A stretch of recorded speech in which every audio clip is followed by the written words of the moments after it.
Judge warns Electoral Commission lawyer. Lay top cop urges eviction of illegal settlers. And a PNG businesswoman with a vision.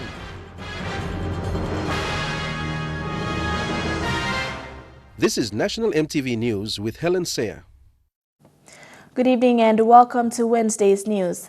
Justice Stephen Casman today warned a lawyer representing the Electoral Commission for failing to publicly announce the date and time for the recounting of the Kandep open seat.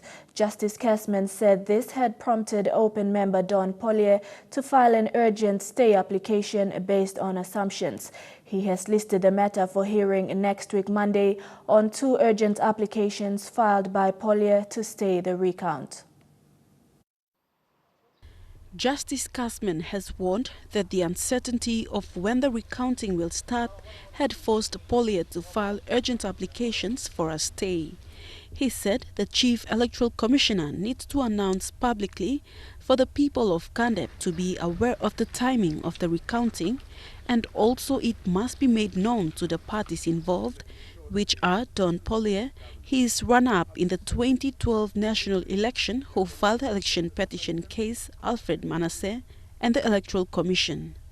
The recounting of the ballot boxes was a standing order by the Supreme Court on September 6 by a 3-man bench. The lawyer representing the Electoral Commission told Justice Casman this morning that the recounting will start tomorrow. He said a proper notice was not given out earlier to the public and the parties because they still have until 14 days to execute the order. Justice Casman set the hearing date of the sleep rule and stay order applications to Monday and ordered for the results of the recounting to be brought back to the court for ratification and declaration. Basenata Yama, National EMTV News. Today marks the International Day of Peace, a significant day observed by the 193 member countries of the United Nations. This year's theme highlighted the 17 Sustainable Development Goals adopted by member countries last year. For Papua New Guinea, the UN is involved in promoting peace and the support of human rights in the autonomous region of Bougainville through the implementation of the Bougainville Peace Agreement. The day is observed worldwide to promote equal opportunity for women and girls through UN-organized activities. The 6 police officers accused of robbing the owners of a car dealer in Port Moresby had their case adjourned for 1 more week. This comes after their lawyer was not in court today because he had other cases to attend to. The 6 were charged with intent to extort, intent to compel, and armed robbery under the Criminal Code Act. The 6 police officers are Arnold Zilon, Tom Tutuk, Samuel Turi, Roland Nelson, Carl Inowamba, and Jeremiah Bunge. All are members of the police mobile squad and are based in Port Moresby. It is alleged that the 6 entered the Too Fast Motors premises on the evening of March 13th this year without a search warrant and stole a licensed firearm and counterfeit cigarettes along with 5 mobile phones. Following the alleged offense, NCDN Central Divisional Commander Sylvester Calout told MTV News the search was done without the consent of his office and said it was illegal. They were refused police bail but were each granted 1,500 kina National Court bail by Justice Panuel Mogis in April. This matter has been undergoing committal proceedings since March this year. Thekla Gunga, National EMTV News. The Lay Metropolitan Commander Chief Superintendent Anthony Wagambi is urging the Morobe provincial government and relevant authorities to consider evicting people who are illegally settling on state land. His comment follows the recent ethnic clash that erupted at the Banana Block on Friday afternoon. Wagambi said these people are settling on state land and yet cannot live in peace. I had the vehicles out, and then we recently had an incident where Wagambi is calling on Lay District and the Morobe provincial government to seriously start thinking of evicting settlers, Since taking up his post in Leh, much of his time has been focused on quelling settlement clashes between ethnic groups. Consider having the room from the land. Those pieces of land are prime land which can be used for other purposes, for better development to the city. And people are occupying that and they're causing other problems. The Leh Metropolitan Commander's comment follows the recent clash at the Banana Block last Friday. It was alleged that an escapee started the fighting when it escalated into widespread fighting between two groups. 4 houses have reportedly been torched. It's upon our leaders in the districts. We need to create opportunities for our people so that we stop that influx of people moving into the city and into towns, because they cannot access those services in the district. That's why they are moving in. And then when they move in, they become unemployed, and they turn to crime in order to put food on the table for themselves. The fighting was between two groups who have been illegally settling on state land. This is not the first incident in the area. Over the last 20 years, successive provincial administrations have attempted to evict settlers. While there has been temporary relief, it has not really solved the crime problem. This is the second time the Leh Metropolitan Commander has made a call to the provincial government to evict illegal settlers living on state land. He made a similar call earlier this month when an ethnic clash broke out at the Boundary Road area, adding illegal settlers are the ones who are causing problems in the community and putting constraint on police manpower. Mata Luis, National EMTV News, Leh. An assessment is underway on the destruction caused by a major clash in Sialum compound in Leh, Morobe Province. The assessment is carried out by the Provincial Law and Order Committee together with Red Cross and IOM. The report will be collated and sent to the provincial government to address. This woman's son was killed 2 weeks ago in a clash at Sialum compound at Boundary Road. 2 people were killed during the clash and houses were burned down. Members from the Provincial Law and Order Committee visited the site today. Do a full assessment about the situation that happened at the Sialum compound. We have our partners, the disaster office, through the IOM and the Red Cross. Those affected by the clash are currently sheltered at 2 different locations. The first group is still living at Sialum compound in 5 different care centers offered by the landlords. The other group, who originates from Sialum in Morobe, are residing at the governor's official residence in town. Currently they are living in some care centers that we have tried to assess the situation and try our best we can help. Statistics of the destructions were collected by the 3 organizations today. Some of the areas assessed include number of houses burned, families displaced, and injuries occurred. Francis Masiang, an officer from the Provincial Law and Order Committee, says the information will be compiled and sent to the Morobe provincial government to address this situation. Full assessment report will be prepared by the Office of the Provincial Law and Order, and we will be presenting it to the government, the Morobe provincial government, to seriously look at how best we can come up with a strategy to try and address the situation that currently we are having in Leh, especially the Sialum ethnic clash. Julie Badwi Owa, National EMTV News, Leh. The Assistant Commissioner of Police for Northern Region, Peter Guinness, is urging frontline supervisors to mentor young and energetic new officers who joined force.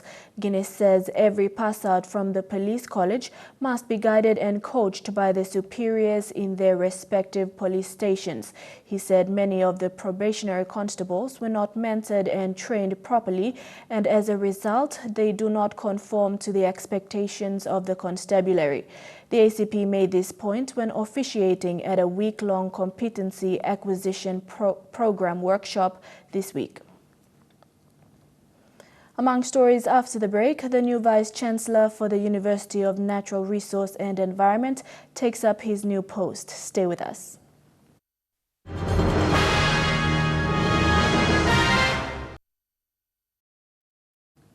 Welcome back. Professor John Warren and his wife, Dr. Catherine Warren, were welcomed for the first time at the University of Natural Resource and Environment yesterday with a traditional Tolai ceremony.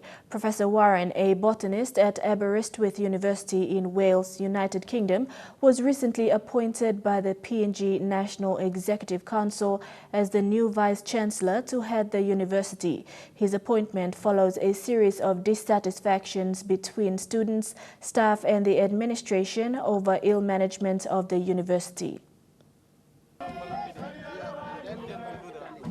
At around 9 a.m. yesterday, when Professor John Warren and his wife Dr. Catherine arrived at the University of Natural Resources and Environment campus, the people celebrated. They were given a traditional welcome by students and staff and their families. The small but significant ceremony has brought peace to many of those who have been part of the fight, calling for a change in the administration of the university. In front of the student body and a few hundreds of people who came from the nearby communities, Dr. Samson Laup, who has been acting on the Vice-Chancellor's post since March 2015, formally handed over the reign to Professor Warren. As the congratulatory applause died out, the new head of the university told those who gathered that changes at the university won't happen overnight. Unfortunately, I don't have a magic wand. And your Prime Minister was very welcoming, but he didn't give me a pot of gold, right? So I need to speak to everybody. We need to have this dialogue, and so we can work out how we prioritise all those questions, all those problems. How do we work out where to spend the small amount of money that we've already got on which problems first. Professor Warren, a botanist, and his wife, Dr. Catherine, a chemist, will make up a team of scientists behind the operation of this leading agriculture university in the country. If there are issues to be discussed, we'll let him run the university, but please talk to me and talk to the other provisions so that we don't disturb anything within the 3 years. UNRE has been a hive of dissatisfied students and staff who on numerous occasions have staged peaceful protests on the campus and stayed away from classes for almost a month, fueled by maladministration of the university. These actions have prompted the NEC to appoint a permanent Vice-Chancellor, and the arrival of Professor Warren is expected to put an end to these dissatisfactions and rebuild the repute of UNRE as one of the leaders in tropical agriculture in the Pacific. Edwin Fidelis, National EMTV News, Kokopo. A local woman from Simbu province has a vision to set the standard of English language in the country through publishing education material. Matilda Dimo, a participant of the Women in Business Expo, is an English teacher by profession. She has set up an organization that specializes in producing local curriculum materials. The Simbu English Teachers Association was established in 2007 and has already produced 3 books, with one currently in its last process of editing. The Simbu English Teachers Association Director Matilda Dimo says she began the organization to make English become a Papua New Guinea language in a PNG context without changing the fundamentals of English. She said all education materials produced by the organization get screened and vetted by the Education Department before publication. This is because all the topics in the education materials are all chosen by the Education Department. The books are endorsed and produced by the Education Department's Board of Studies. And we expand on what the department gives us. And because we are the only local curriculum developers, I believe at the moment, who are doing textbooks in terms of English subjects, we have been time and again, the department calls us to come and do some reprints. So that was why we are here to reprint the English resource book for grade 9 for the Highlands region. The Simbu Education Teachers Association has produced 3 education materials: the grade 9 English resource book, the grade 9 Teacher's Guide, and the grade 10 English resource book. The organization also publishes other education material, such as phonics and mathematics charts, and distributes a range of international documentaries. Dimo says publishing books has also been quite a challenge for the organization. Headmasters, principals, people who are in the position to make decisions to buy books, they are not. Or if they are buying it at a very low cost, they don't budget enough for books. So if they do budget it, they don't buy it. They don't look at materials like this. I don't know why they come around every year saying that English has got problems like this and English has got problems like that. When money is allocated for principals, headmasters are not using it, buying books that can go into the classroom to educate those students. There are currently about 50,000 grade 9 English books and 10,000 grade 10 English books in circulation around the Highlands region. Marilyn Diaukatam, National EMTV News. A primary school in the nation's capital is the latest to receive vital teaching and learning materials. Both the students and the teachers of Bavaroko Primary School accepted their term for commodity component of the tuition fee-free education supplied by Trade Pacific on credit. Bavaroko Primary School is the latest school to have basic education materials supplied for every student from grade 3 to grade 8. The exercise books are unique to the school and are included in the kit together with pencils, pens, and a student diary, which is an interactive medium between the parents and the school regarding their students' development. We once again say thank you to Trade Pacific for the great initiative that they have taken. Trade Pacific has been contracted to develop, print and distribute the school materials, which forms the material component of the government's TFFE policy. The other two components are the cash component and the infrastructure component. At times, when schools are having difficulties, Trade Print is there to assist, either be in full payment or part payment. Senior Manager of Trade Pacific, Ken Raga, emphasized that having effective systems in place for monitoring and accountability of the tuition fee-free component fund was crucial for government as well as for the sake of quality education. There are few that have taken the initiative to come to us so that we could assist them. We are not pushing them to come to us, but we are opening our doors for the schools to come so that we can help them to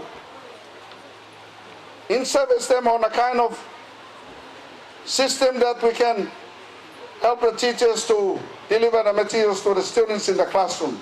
And I think that's very, very important. Under the reissue system, all the students are required to sign the reissue card to acknowledge receipt of their materials. This system ensures accountability of each child's benefit from public funds. Deli Waigeno, National EMTV News.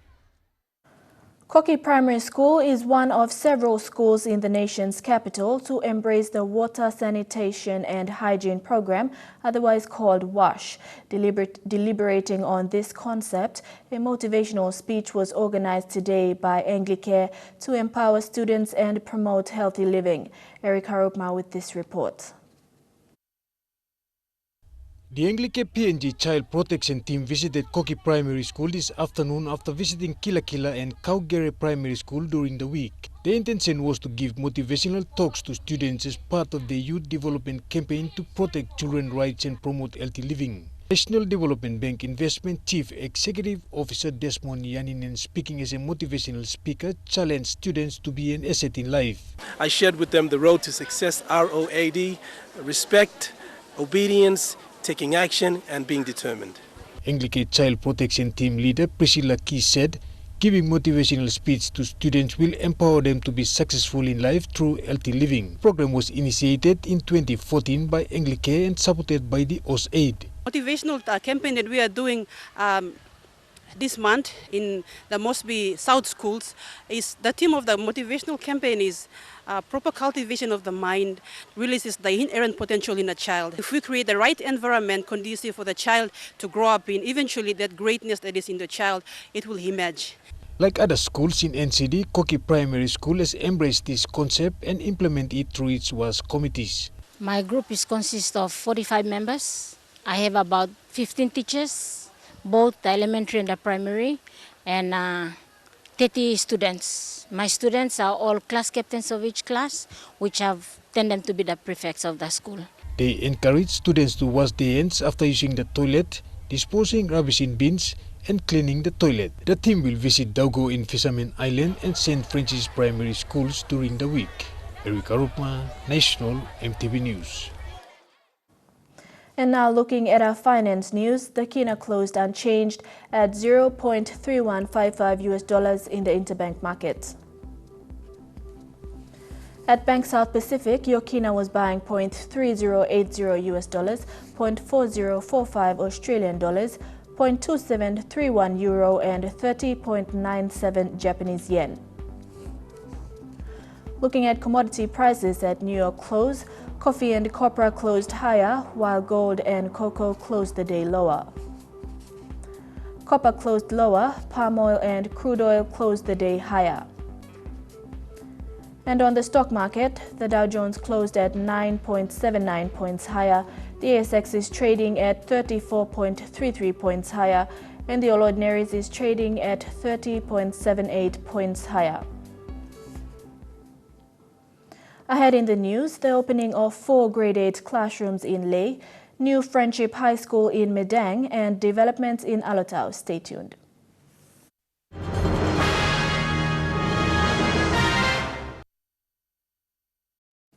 Welcome back to the news. Lae's Markham Road Primary School head teacher Sam Nalong is urging the national government to increase tuition fee-free education payments to 500 kina per student annually. Nalong says the current TFF per student is about 250 kina. This is not adequate for a school like Markham Road that has about 1,000 students enrolled. His comments follow the opening of a building consisting of 4 grade 8 classrooms. Nalong explains prior to the TFF policy, his annual budget was over 800,000 kina. However, after the policy was introduced, his school now collects 450,000 kina. It is not, it's inadequate. Half of what I used to collect with the school subsidy and the project fee that coming in. According to the head teacher, the change has now seen that schools are only getting 40% of the funds, while 60% is held back. Nalong is urging the government to review its policy and give back 70% of the TFF to the schools, adding it is impossible to run a level 8 school with the 40% allocated. We also affected by this year's policy change, which is they give us 40%, 30% for infrastructure and 30% for teaching and learning. And that money, we have not benefited anything out of it ever since the beginning of the year, up until now. The new classrooms were built using the 450,000 kina TFF money allocated to the school in 2014, but has never been given to the school as they were being told the school account was a duplicate. And we waited, and when we inquired, they said it's a duplication of account until we resolved it. Starting next year, the school will increase its staffing to 50 teachers to meet the increase in the number of student enrollment every year.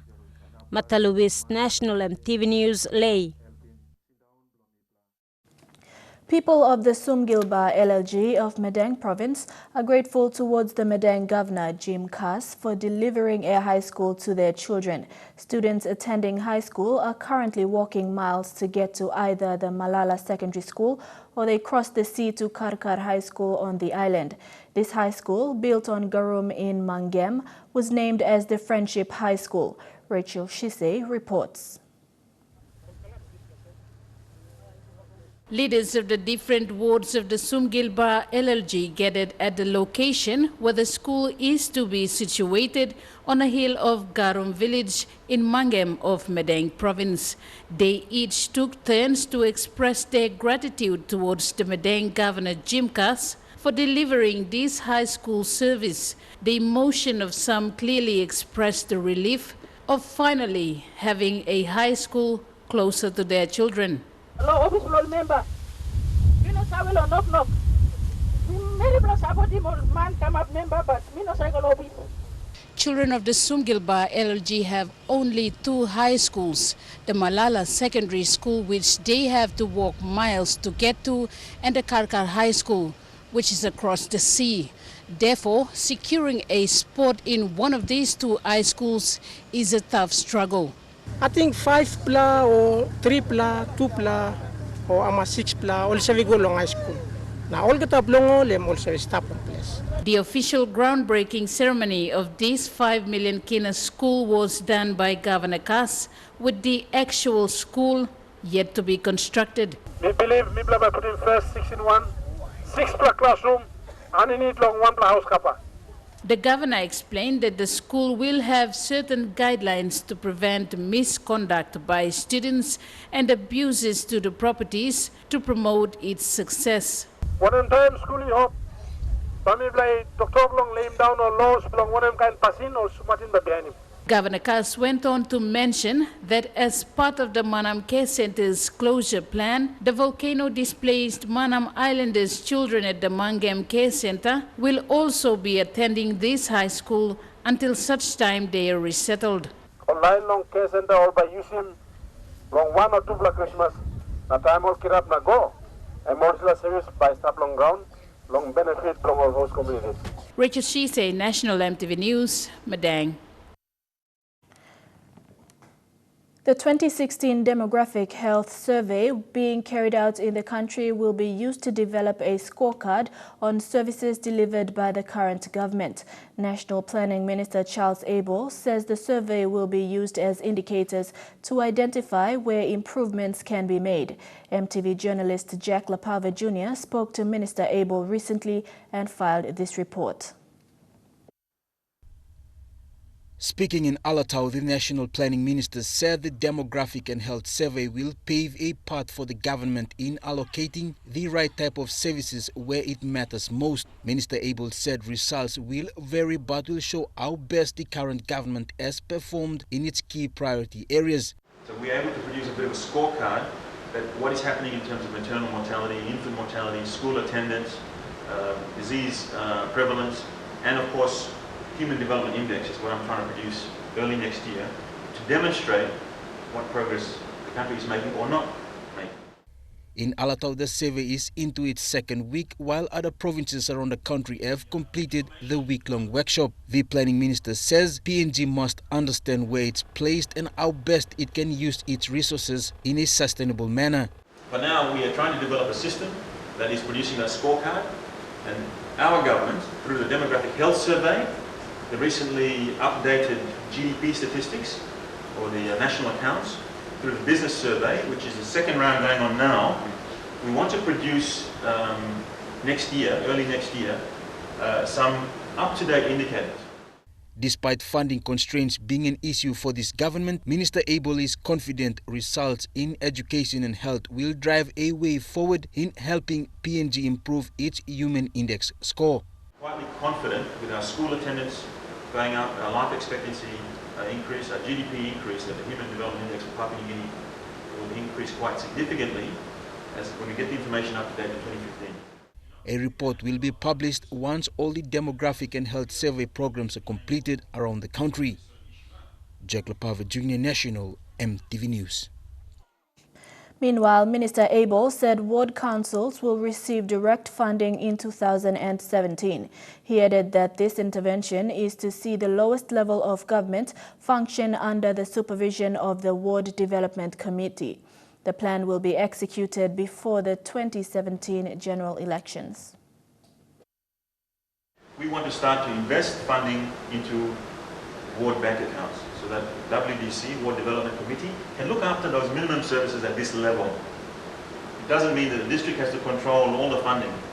We have district funding to look after district priorities, which will include an overlap to some of these things that we assist the WDC to achieve. Dogura Station in Alotau District, Milne Province, will soon receive a 24-hour water system.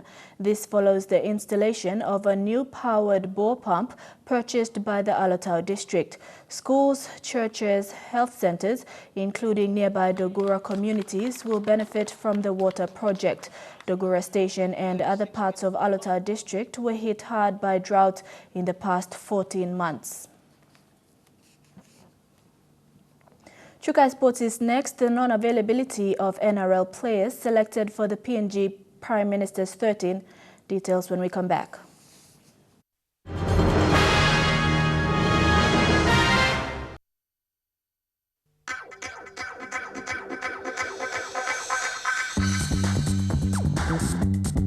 Chukai Sports.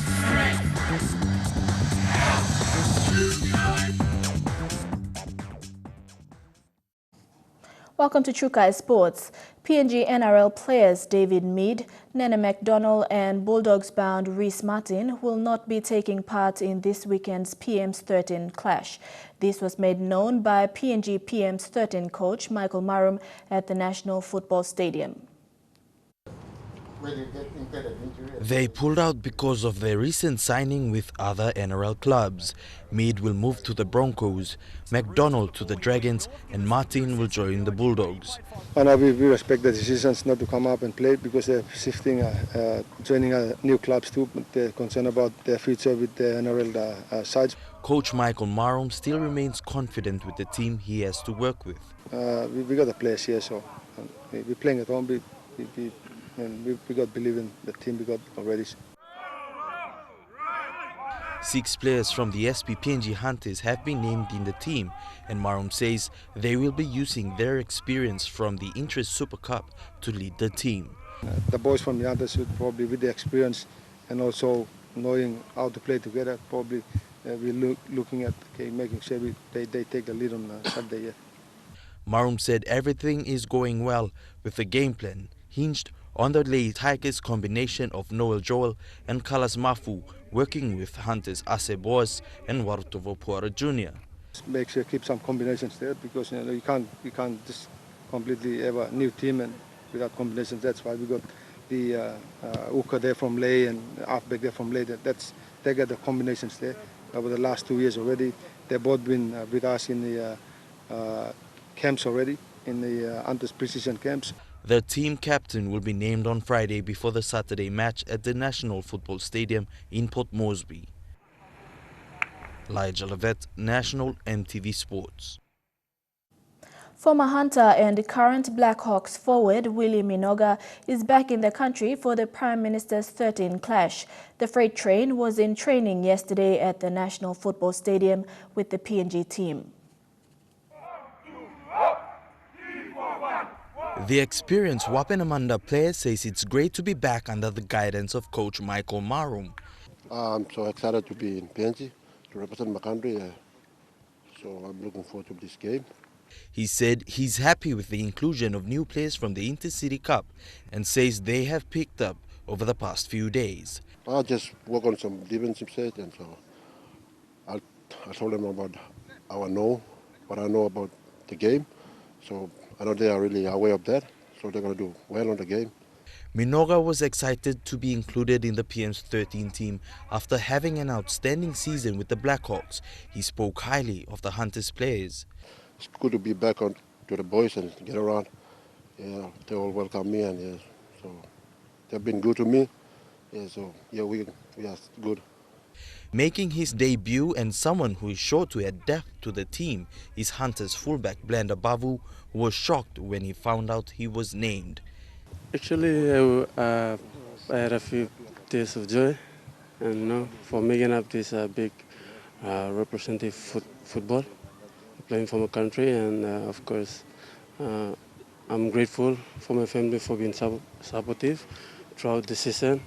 He says it's an honor to wear the red, black and gold in the footsteps of his older brother. Thank you to my big brother, that's my role model. So it's been a great pleasure to be part of the family. Elijah Levet, National EMTV Sports. Rugby League World Cup 2017 CEO Andrew Hill and Australian Rugby League Commission Chairman John Grant will be in the country tomorrow to meet with the PNG Rugby Football League on Friday. During their stay, they will watch the 12th annual Prime Minister's 13 match between PNG and Australia on Saturday. Both men will be in Port Moresby for the third Port Moresby Host City Coordination meeting to be held at the National Football Stadium on Friday. The meeting will provide an update on the anticipated travel schedule for visiting teams, accommodation and transport arrangements, and security program of the 2017 World Cup. Still ahead in Trukai sports, snooker, volleyball and the Walter Farmers Association Cup in New Ireland. Stay tuned.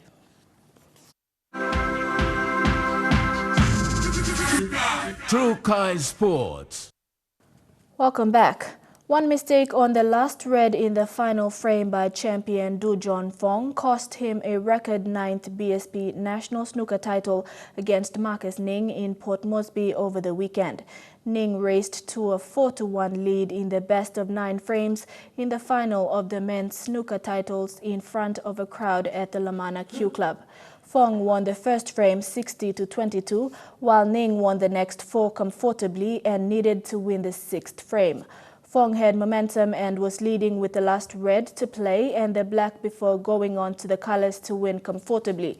Ning needed the same to win on the black ball. The opportunity for Ning came when Fong missed the red.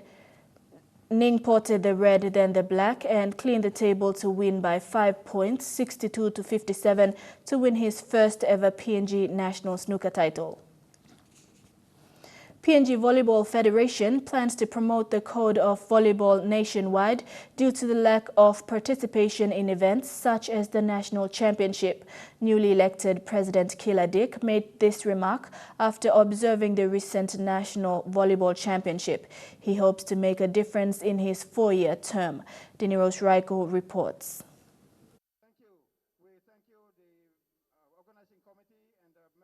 With over 30 years in the sport of volleyball, new President Kila Dick has contributed to its foundation and now has been recognized as someone who can push it further. Mr. Dick has been involved with most of the international meets where PNG volleyball team has attended. And he has been running the Fairfax Volleyball Association here in the nation's capital since 2012. The new president believes sports is a powerful tool in national development and he plans to increase popularity in the code of volleyball and help contribute to that development. 3 important elements, that is coaching, refereeing and administration. Once we started to tap into that arrangement, then we try to train those coaches and administrators and officers to be able to lift their sport in those particular provinces. Administration is a very key element. We need to have good administrators to administer sport. And I think that's lacking in a lot of the provinces. So that's going to be one of our pathways.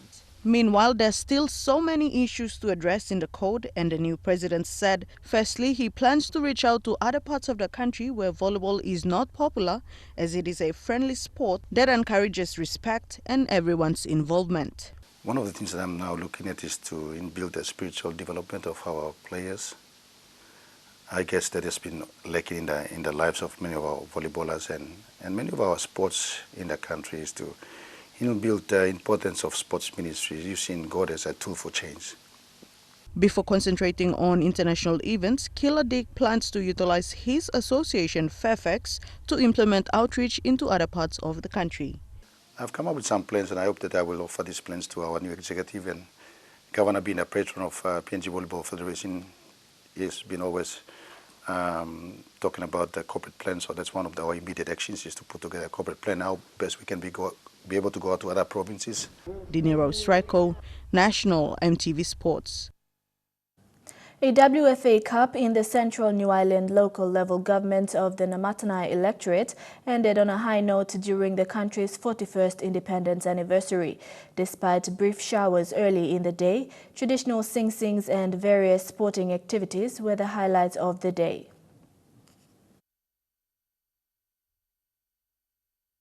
A bumper crowd conveyed at Corners Government Station to witness the sporting event hosted by a local agriculture group, Walters Farming Association, Inc. The group spent over 60,000 to host the event, which coincided with the celebration of the country's 41st independence anniversary. A total of 10 sporting teams, mostly youths from various wards in the central New Ireland, participated in different sporting codes, which include soccer, rugby sevens and volleyball. The founder of WFA, Walter Snowbelt, and the General Secretary of National Alliance Party, Stephen Pokowin, and executives of WFA took time out to celebrate independence with the youths and the people of central New Ireland. Suppose you lead a through. Why can't you be transparent and why can't you treat everybody equal? There's some money you put him hand in your pocket, like you rouse him, he come up long way. And money you come up him. Also present were presidents of various LLGs including Namatanai, Matalai and Central New Ireland. Meanwhile, the country's top musician, Party Ports Doy, was also there to entertain the crowd with some of his all-time hits. Shane Saroya, National EMTV Sports. And that ends True Kai Sports. The weather details when we come back. True Kai Sports.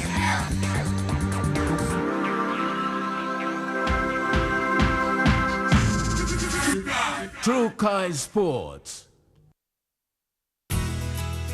The weather details are proudly brought to you by Dulux Weather Shield. Worth doing with Dulux.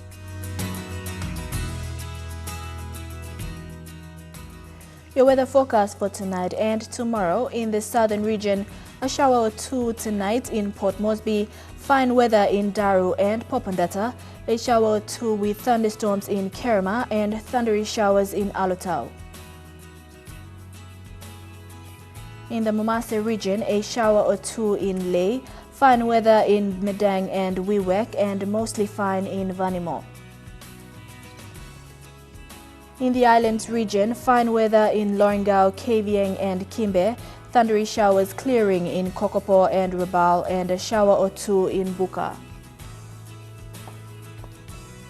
And in the Highlands region, a shower or two, then morning scattered fog in all centers.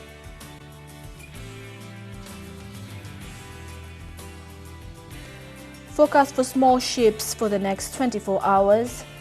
Strong wind warning current for all coastal waters of Hood Point to Samarai Island to Cape Vogel and all Milne Bay Island waters.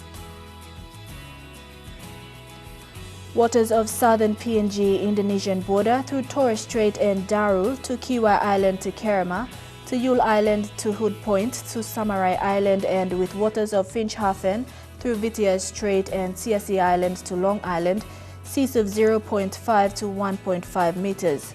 Waters of eastern and western Milne Bay Islands with waters of Samarai Island to Cape Vogel, to Finchhafen with waters of Medang to Bogia, to Wewak to Aitape, to Vanimo and northern PNG Indonesian border with waters of Manus and its western group of islands, and with waters of New Ireland to New Britain to Bougainville, seas of 0.5 to 1.3 meters.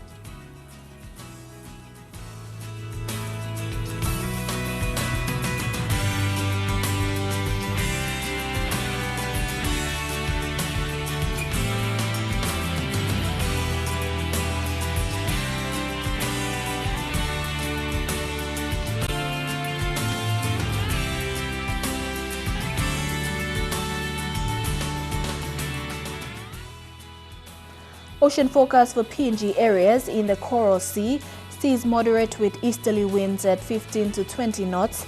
In the Solomon Sea, seas slight with southeast winds at 10 to 15 knots. In the Bismarck Sea, seas slight with southeast winds at 10 to 15 knots. And in the Pacific Ocean, seas slight with southeast to northeast winds at 10 to 15 knots.